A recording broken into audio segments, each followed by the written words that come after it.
Expectation అయితే మన Srikakulam parliamentary నియోజకవర్గం వరకు 1,50,000 సభ్యత్వాలు మనం టార్గెట్గా పెట్టుకున్నాం.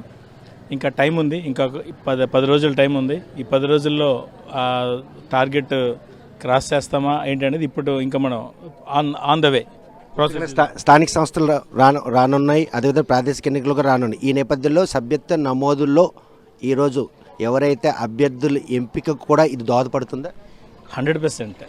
ప్రతి ఆశావాహుడి కోసం ఆయన ఏం చేయగలిగారు, స్థానికంగా ఆయనకి ఎంత బలం ఉంది అనేది దానికి ఇది ఒక కొలమానం అవుతుంది.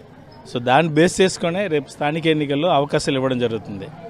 సో ఇది డెఫినెట్గా స్థానిక నాయకత్వాన్ని ఉద్ధరించే డెవలప్ చేసే ఒక మంచి అవకాశం. పవన్ కళ్యాణ్ గారి ఆశయం కూడా అదని, కొత్త నాయకత్వం యువతలోంచి రావాలని ఆయన చూస్తున్నారు.